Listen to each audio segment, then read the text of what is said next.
Hello, I'm Bailey Leisure, and this is my Super Bowl 52 recap. So what a game that was between the Philadelphia Eagles and the New England Patriots. Way off on my score prediction. I expected this game to be a little bit more low scoring, um, but wow. I mean, I think so. First off, I'm gonna start this off.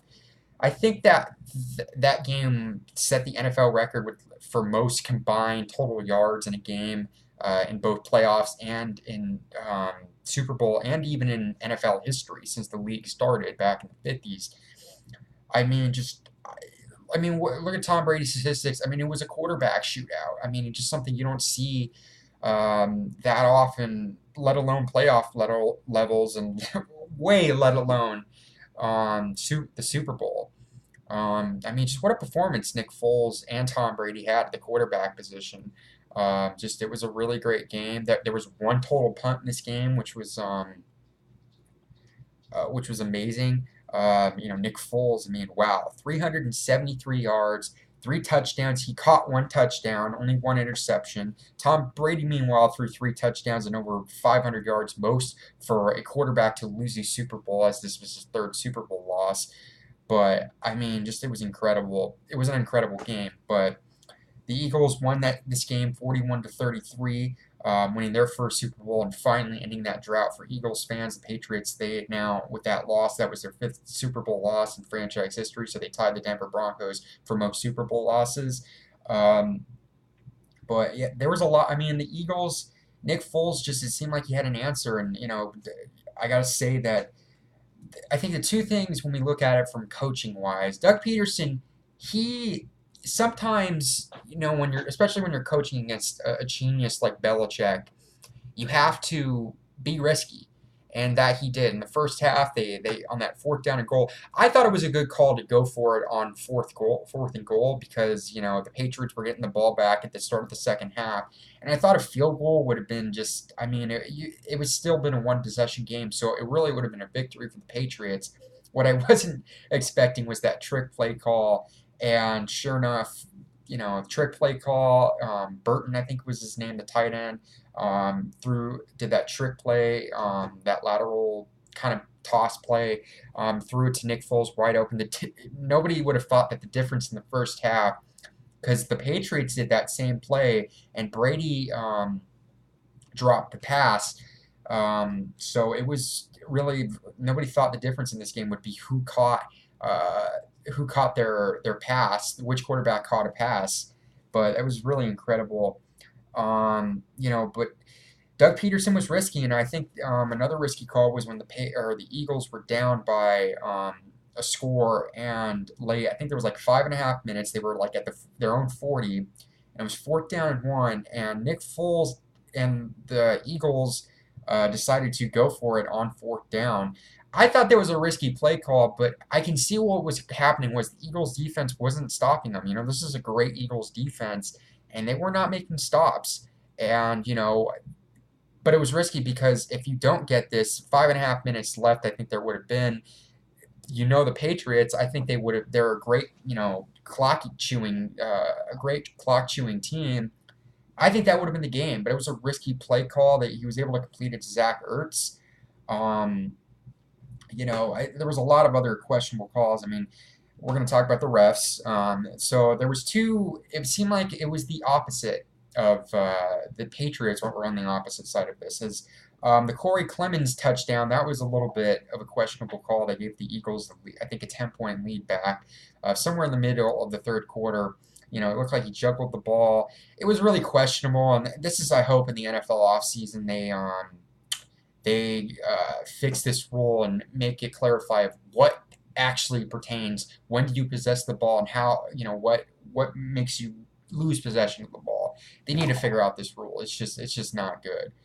The Zach Ertz touchdown that gave them the lead, it was very similar to the Jesse James call, but I thought that was a touchdown because he made three steps. He was a runner, and even if they didn't call him a runner, let's say when he went to the ground, the ball popped up, and the ball never hit the ground, and when the ball, went up in the air and landed, Zach Ertz had the ball. It fell into his chest, I believe, and he caught the ball. So those were, thankfully they didn't, reverse those calls. Otherwise, we'd be talking about those calls. But fortunately, that didn't overshadow.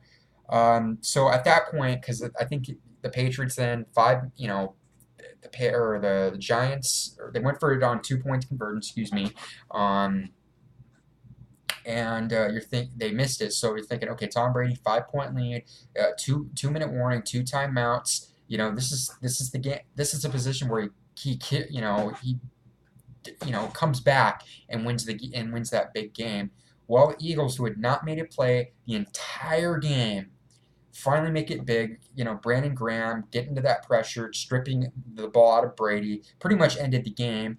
The Eagles, they took it down to the 2 minute warning. They took the clock down to a minute and 10, kicked a field goal, made it up by 8.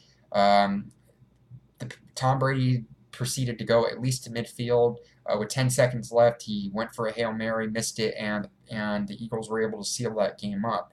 So just overall, I mean, this game, it kind of reminded me of that quarterback shootout between Kurt Warner and Aaron Rodgers back in 2009 between the Packers and the Cardinals, where it was just offense, offense, offense, and then at the end of the game was decided on a defensive play.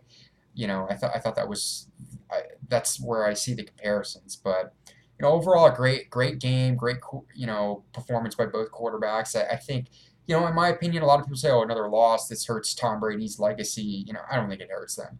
I think Tom Brady doing what he did. I mean, I still think he's one of the greatest quarterbacks of all time, if not the greatest quarterback of all time. Um, so it was just a great performance from both quarterbacks. Nick Foles, what a game he had, what a story he had. Was the looked like he was the next big quarterback when they drafted him in 2000, or when he started in 2013, was a Pro Bowler, traded away by Chip Kelly, who went to the Rams, didn't do well there, contemplated retiring. Signed as a backup spot with the Kansas City Chiefs. Came back to the Eagles this year, was a backup. Carson Wentz, who was having an incredible year, went down with that ACL tear. A lot of people were doubting him. He comes back. A lot of people said he had 10 great quarters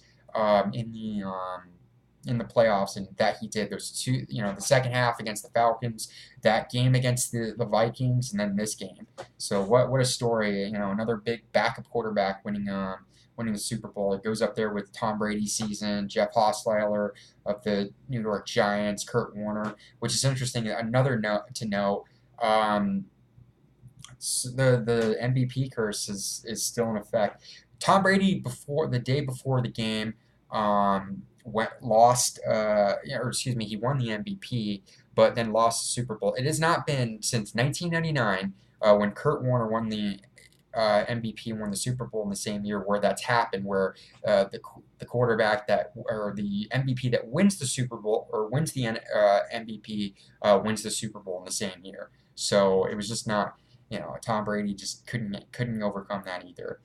There's been a lot of talk about the Patriots since then. Obviously, one of the biggest questionable coaching decisions in that entire game was activating Malcolm Butler, but not starting him. He didn't play. All he played was on special teams. Did not play a single defensive snap. And this year, he had played every defensive snap for the Patriots. It just raises eyebrows. And there was a lot of reports that came out after the Super Bowl that he missed curfew. At bad practices. There was other couple things. It was a coaching decision. And that's what was reported. And then because of a missed curfew or some other things that were rumored, and it came out or yesterday, I believe, that Malcolm Butler, he denied those reports, saying, I did not break any curfews. I did not go out during the Super Bowl week. I was with my family. And Tom Brady liked that tweet. A lot of people were questioning that call. A lot of Patriots, Brandon Browner, I think Tom Brady backed Malcolm Butler's tweet that he made on Instagram and the post on Instagram and then the tweet. So, he backed him up. So it looks like Butler he was, and it cost them. It cost the Patriots. Eric Rowe was getting, or was who was starting in for Malcolm Butler, was getting burned by Alshon Jeffries. They didn't start improving on defense until they put Stephon Gilmore. But I don't know. I mean, it's very disrespectful to Malcolm Butler. I mean, just because of what happened in Super Bowl 49 a couple years ago, one single play saved your legacy potentially. Because had they lost that game, had the Patriots lost that game, we'd be talking about maybe Belichick and Brady are not as great as we once thought they were. Maybe they're overrated. Winning their first three Super Bowls and then losing in their next three. That's what everybody was talking about. And this may have been a slap in the face to Malcolm Butler. He's a free agent, and there's been a lot of problems within the last year for contract issues, especially after they signed Stephon Gilmore to that big contract for $40 million. I think after that coaching decision, I think Belichick lost Malcolm Butler because I think it's now with that's next to nothing that he'll be back. Knowing he's a free agent, and he's got 2 Super Bowl rings, I think he's now at a point in his career where it's like, you know what, I'm gonna go look for a big contract, and he's gonna do that. There's been a lot of talk about Belichick and Brady. The whole Jimmy Garoppolo thing, Robert Kraft. Brady said he's coming back. Belichick says he's coming back. One of the big news stories that happened yesterday, which is maybe why this happened with the whole Belichick thing and Robert Kraft. Josh McDaniels, who had been reported and I think had been confirmed by the Colts that he would be the next head coach for the Indianapolis Colts, defensive coordinator Matt Patricia, he was announced as the coach for the Detroit Lions. Josh McDaniels, late Tuesday afternoon, it was announced that he would not be taking that coaching job. So it was kind of a little similar to what happened when Bill Belichick took over for Bill Parcells. He seemed like he was the coach for like 15 minutes, literally, and then made a press conference that saying I'm resigning as the head coach of the New York Jets, and then he went to the New England Patriots. There was no press conference there, but really hurt the Colts. And Josh McDaniels, I think he may have saw. I think a lot of people may have saw what happened there. There's a lot of questions with the Colts with Andrew Luck, but also last time he was a head coach, it was a complete disaster with the Denver Broncos. And knowing what's going on between Belichick and Brady, I think it's likely that Josh McDaniels may be taking over for Bill Belichick, knowing that Tom Brady and Bill Belichick, I can't see Belichick being on that team once Tom Brady's gone. I just feel like when Brady retires, Belichick's going to walk away as well. So that's what I feel is going to happen, especially after them trading away their future in Jimmy Garoppolo. That's the problem, is that it just seems after Brady and Belichick, there isn't a clear future there. So I just see that. I think that's the reason why McDaniels left. So meanwhile, on the Eagles, there's a lot of to end my in this video. Nick Foles he's now becoming one of the, a lot of people are saying, okay, he's going to be a backup next year. His future with the Eagles, because, a lot of people are going to be wanting to go after him, to trade for him, because let's face it, Carson Wentz he's the quarterback. He took them. He was having an unbelievable season. Probably would have been the MVP had he not gotten hurt. So they can win a Super Bowl with Carson Wentz. So there's no question about that.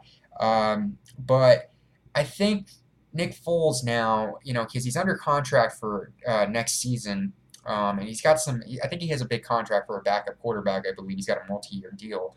But I believe, now a lot of teams are going to be looking at it because the quarterback market's huge. Not only in the draft, but you have Kirk Cousins as a free agent. You have the Vikings quarterbacks.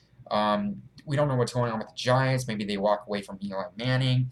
Now, Nick Foles, a lot of people are going to be wanting to go after him and trade. So, you're going to see teams like the Jets, the Broncos, the Cardinals, all those teams looking for quarterbacks. That's the one guy they're going to be, people are going to be looking after. And how much is it going to cost them? Are the Eagles, going to potentially, let's keep on to him for another year, because we don't know how long Carson Wentz ACL injury, how long that's going to take to recover from. So there's going to be a lot of questions for both teams in the offseason. Probably a little bit more questions concerning the Patriots. But, so the Eagles win a big game. They finally end their drought and their long, frustrating history and finally win a Super Bowl. Got the revenge on Super Bowl 39, so it was good for them. So that's it for my video this week. Thanks everybody for watching my Super Bowl recap. If you like the content of my channel, please subscribe, click like if you like the video, and comment on your views. What did you think of the Super Bowl this year? So leave the comments below in the comments section. So thanks everybody for watching, and I will see you all later.